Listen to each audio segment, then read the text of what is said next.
Hello and welcome to Ag PhD. I'm Brian Hefty. And I'm Darren Hefty. Thanks for joining us today. You know, we're here, Brian, in the soybean field, and there's corn stalks from last year's crop that are out here, and they are breaking down from all this disease. And you think about, well, sure, because we've cut the plant off, we've exposed it to all these conditions. That's one thing, but we're also seeing disease in some of the corn stalks in this year's cornfields due to corn stalk rots. This year's early weather conditions have led to some problems. Well, you talk about corn, I'm thinking about soybeans. There are a lot of late season diseases in soybeans. Some of them, you can still do something about that this year. Others, it's going to be tough. So we'll talk about those today. We, of course, have a difficult to control weed of the week to talk about, but first, here's this week's Farm Basics.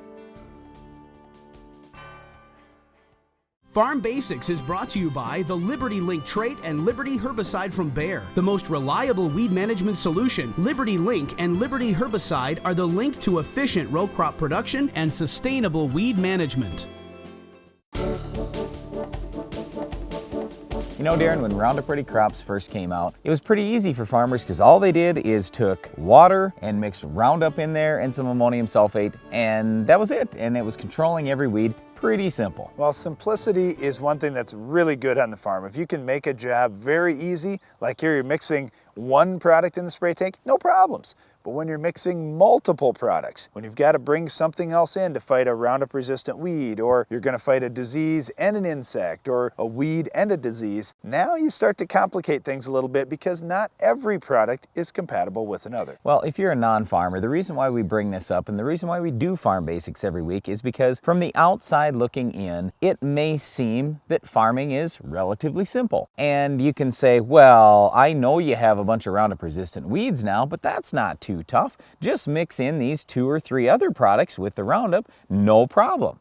Easy to say, a little bit more difficult to do, especially when you start mixing these things together and all of a sudden you've got glue, or you've or you have cottage cheese in your tank that you've got to scrape out. Yeah, you know, you think about it. We're talking about chemistry here, and some of the products that farmers are using have an oil base to them. Some of them have a water base to them, just for example. And when you mix oil and water, you all know what happens there. They don't mix together. So there are things that farmers have to do, either split apply them, go across the field twice to get both those products on, or there are other chemicals that can be used that are called compatibility agents to help mix 2 normally non-compatible things together in a spray tank. To start with, I always tell farmers, look, all these herbicides and the different adjuvants that you might put with the herbicides, they're all designed to mix very well in water. So if you're going to start mixing them in something other than water, that's where you run into problems. What a lot of farmers will then do is if they've already got one product in the spray tank, whether it's a Roundup or ammonium sulfate, I mean, I'm talking herbicide, adjuvant, whatever it is, they've already got one thing in the spray tank with water.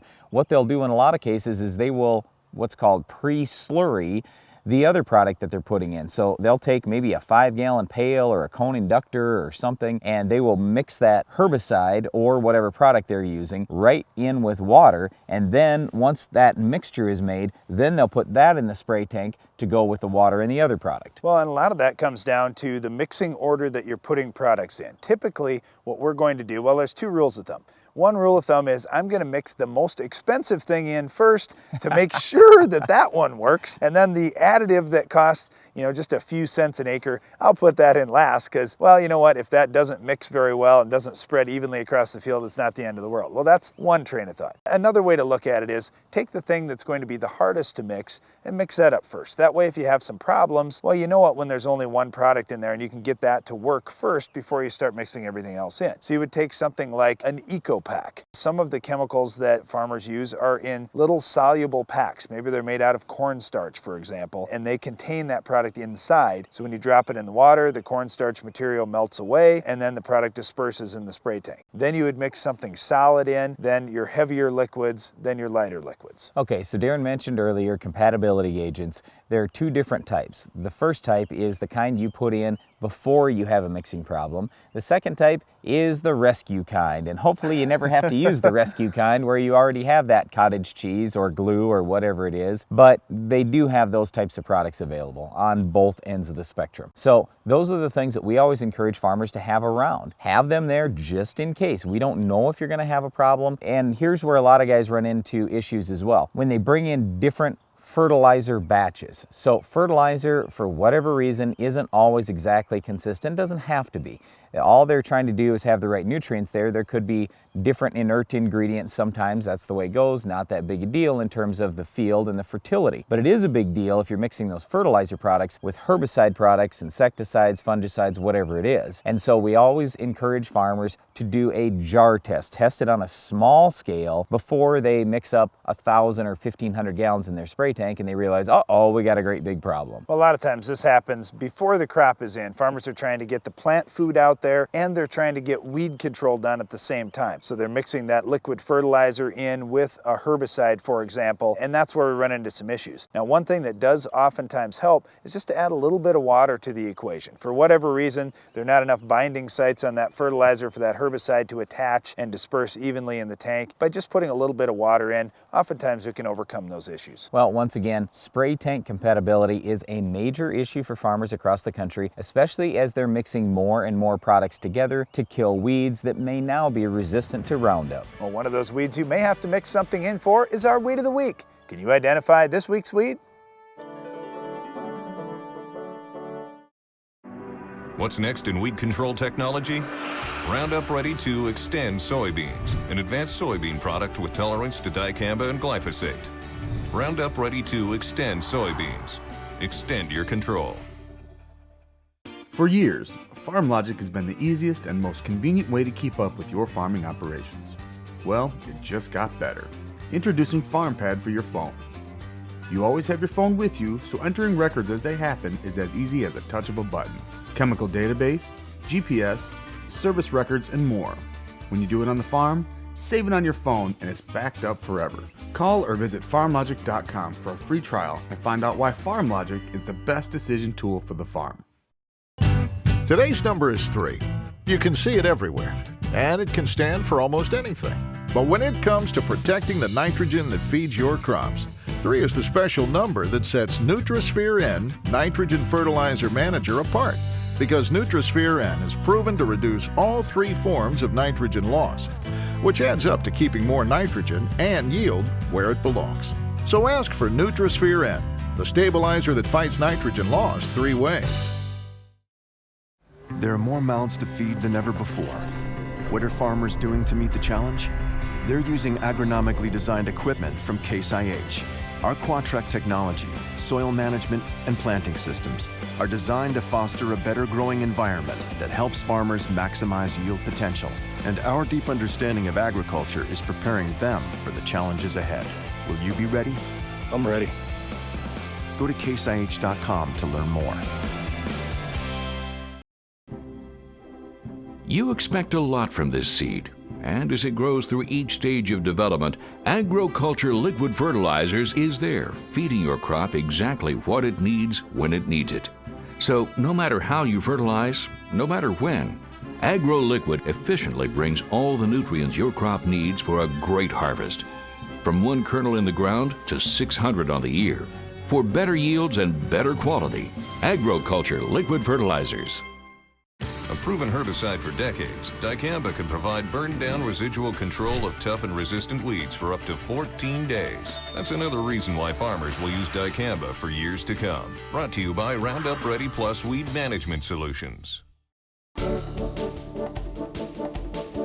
Brown stem rot, sudden death syndrome, iron deficiency chlorosis, soybean cyst nematodes. There are a lot of issues in soybeans. Why would anybody even want to plant soybeans? Oh, come on now, Brian. There are a lot of different things that can happen and can go wrong in a soybean field. And some of those things that you listed, Brian, farmers already know, hey, I have that issue in this field, so I'm going to plant a different variety or I'm going to manage it somehow. But we thought we'd talk about some of these diseases because, you know what, a lot of times there is a disease or there is a problem in your soil or in your soybean plants, and it doesn't necessarily show itself to you. Your soybean field may still look green all the way across, and all of a sudden you come through with the combine and you notice, wow, I was getting 60, 70 bushel beans, and all of a sudden it's 30 bushel beans. So what symptoms do we need to look for a lot of these diseases? Before we go any further though, let me first say that soybean cyst nematode obviously is not a disease. We've lumped it in with the diseases just because a lot of people, when they see the symptoms, they do think it is a disease out there. But if you dig up your soybean plants, you can find the cysts on the plants and you'll realize, hey, this isn't a disease, it's soybean cyst nematode. But unfortunately, when you have soybean cyst nematode, you're much more likely to get these other diseases. So let's talk through those symptoms just a little bit you were discussing. Okay, let's hit soybean cyst nematode right off the bat. A lot of times we'll get either misdiagnosed as a potassium deficiency or iron deficiency chlorosis or one of these other things. What a lot of times we'll see with soybean cyst nematodes, until that population gets so heavy, we don't really see a whole lot of above ground symptoms. Maybe the plant is just a little bit shorter, or maybe it's not quite as prolific, but until that problem gets fairly bad, we don't see big time symptoms on the leaves. Yes, but when you have that yellowing, there is a difference between SCN and IDC. What is it? Well, normally with SCN, we'll see that yellowing around the outside edge of the leaf, very similar to a potassium deficiency. With iron deficiency chlorosis, what we're going to see is interveinal chlorosis. So we'll see green veins on the leaves, but in between those green veins, we're going to see yellow plant tissue. And with farmers, a lot of times what they'll notice is, well, my beans came up nice and they look good right off the bat, but then all of a sudden the next set of leaves came out and bam, they had this interveinal yellowing. And you know, what's going on? How come it wasn't a problem and then all of a sudden it became a problem? Well, there's a lot of things that can cause iron deficiency chlorosis in your plants. Okay, so let's continue on with the symptomology. How about brown stem rot? What's that going to look like? How do you know you've got brown stem rot? Well, brown stem rot is very interesting because just this past year, researchers have found that there are actually two different strains of brown stem rot. There's an eastern strain, what they're calling it, and a western strain. And there may be some more technical terms that come out as more of this information becomes public. But with brown stem rot, typically what we see, the name is very specific. There's brown in the stem. And what we'll see is in that pith area in the middle of the soybean stem, we'll see some brown tissue in there. And normally that's what people would be looking for inside the plant for brown stem rot. And then foliar symptoms look very similar to sudden death syndrome, where we'll see some leaves mid to late season that have kind of some firing on them. And it looks almost like you put a fiery handprint on the leaf. And people will say, well, that must be sudden death syndrome. But then when you split that stem open, if you saw the brown in the pith, that was really how we were telling brown stem rot apart from sudden death syndrome. The other thing that we would see is, did the plant drop just the leaves, or did it drop the petioles as well? But a lot of times you end up having to send it to a lab. That's exactly what I was going to say, is when you're unsure on this stuff, because even trained agronomists can misdiagnose things sometimes, just send some samples into the lab and then you'll find out. Now, I was going to say, on the second strain of brown stem rot, what was found this past year, and it really has me head scratching as to the sudden death syndrome outbreak we had a couple of years ago, how much of that could have really been brown stem rot. But especially in central Iowa, eastern Minnesota, and then moving further east in the Corn Belt,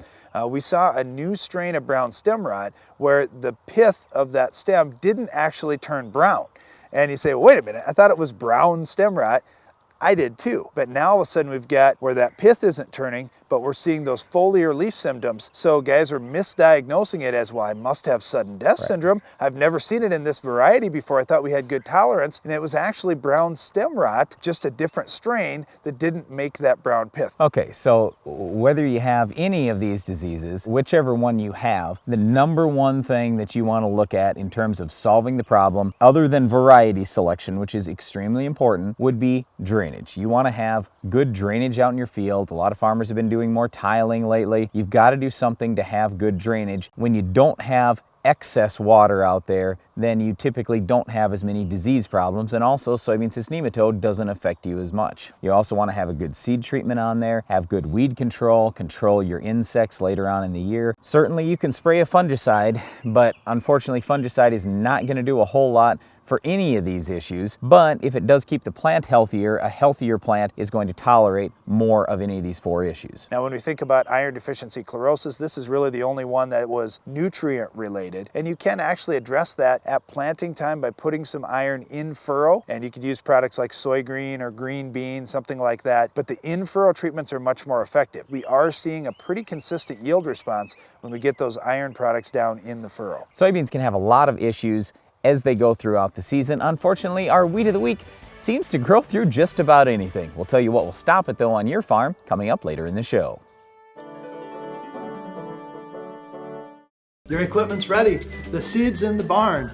You have a strategy to overcome the challenges you'll face, and your crop protection products are pretty well locked in. But maybe you still haven't finalized your fertilizer plans. If not, visit agroliquid.com today. With products formulated for superior nutrient uptake, unsurpassed application flexibility, and proven by years of extensive research, This may be the season to take your yields to the next level using agriculture liquid fertilizers. At Titan Machinery and Case IH, we offer better solutions for all your production needs. It's more than our job, it's who we are. We are parts. We are service. We are training. And most importantly, we are here for you.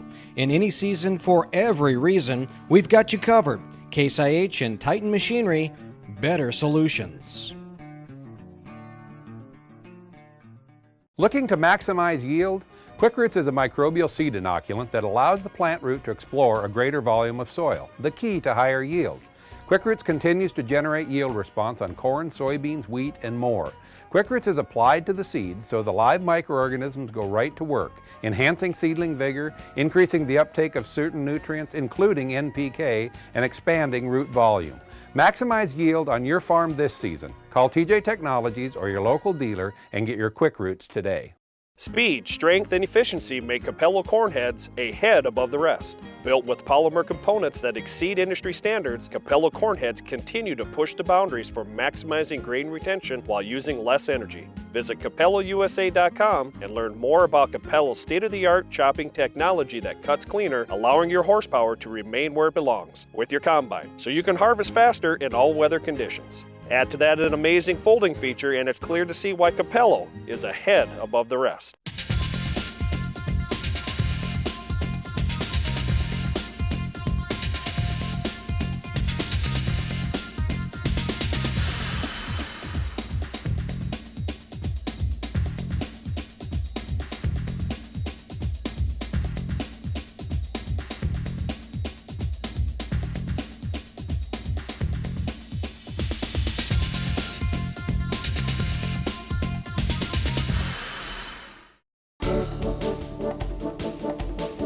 Well, we were just talking about diseases in soybeans, Darren, but there are diseases in corn too, and a lot of times they all get lumped together as corn stalk rot late in the season. Well, okay, I'll just start with this. A lot of people say, well, what am I going to do mid-season now? Maybe I've got my weed control all taken care of and I don't have any bugs out there. You know, why do I need to be out in my fields every week and what should I be looking for? Well, some of the things that you should be looking for is what's going on inside your plants. Dig up some plants every week, slice them open, see what the middle of that stalk looks like, make sure the roots are healthy, all these things. If you're keeping an eye on your fields week to week, a lot of times you'll be able to pick up on just some minor differences that are going on out there that could be significant later on in the season. Now, one of those that we're seeing this year in corn, and we're anticipating across a wide part of the corn growing area in our country, is stalk rot issues because we were cooler and wetter this spring.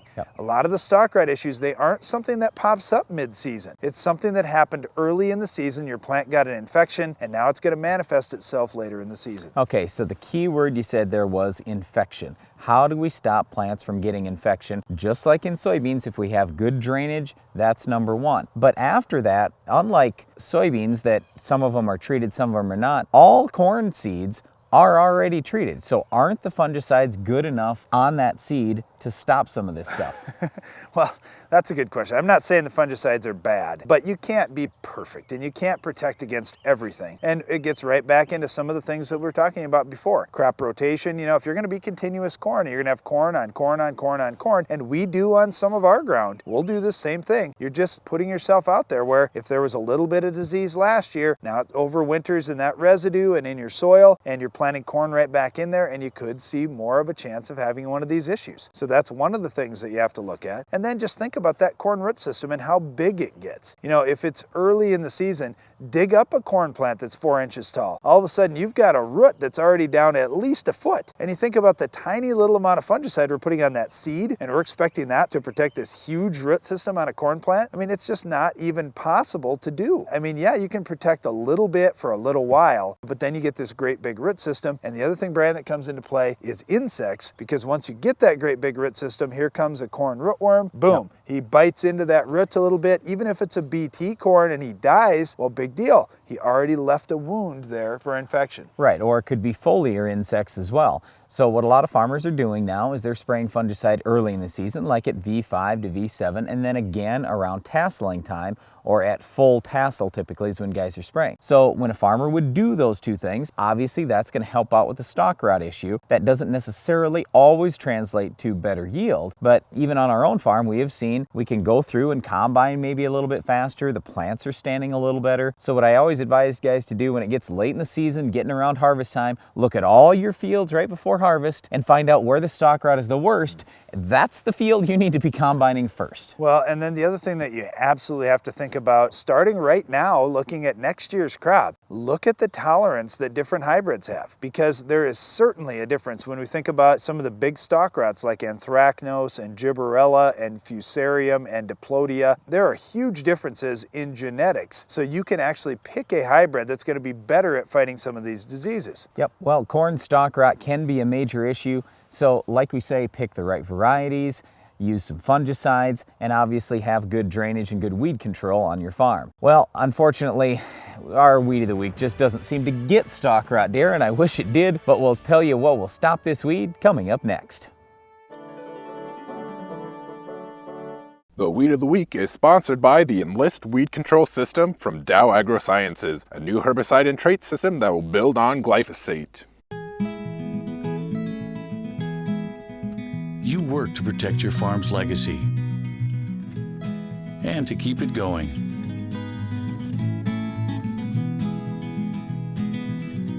Introducing the Enlist Weed Control System, an advanced herbicide and trait system that will build on glyphosate for exceptional control of tough weeds. The next chapter begins.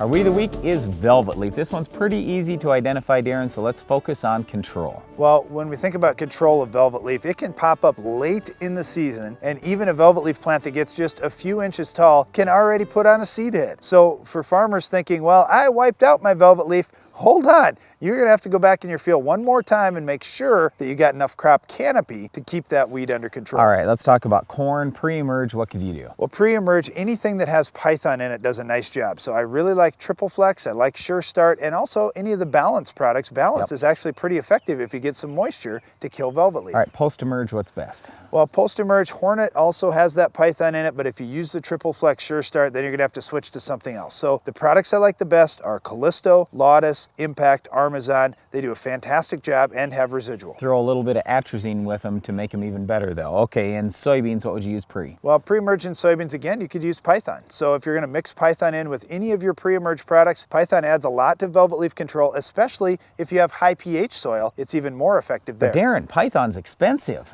Well, it certainly is expensive, and you know, not everything's perfect, Brian. Prowl has a little bit of activity on... Not much. It has a little bit on Velvetleaf if you're using the high rate, but most guys are cutting that rate. Metrobuzin's got some activity too. Okay, post-emerge in soybeans, that's pretty easy. Well, post-emerge, you've got Cadet and Resource, and you can also use both those products in corn, and they're labeled up to 36-inch tall Velvetleaf, so you're going to kill the Velvetleaf, there's no doubt. Okay, we don't typically see Velvetleaf in wheat, how come? We get early crop canopy, and that just wipes out a lot of these weeds that pop up mid to late season in most fields. So when we get good crop canopy, that's awesome. Plus we've got a grass crop, Brian, so when you use something like Husky, you're going to smoke Velvetleaf. As always, you can check the free Ag PhD field guide, which is available on a smartphone or iPad, just to find out what Darren and I would recommend for this weed, as well as identification and many other things. That's all the time we have for this week's weed, but Iron Talk is coming up next.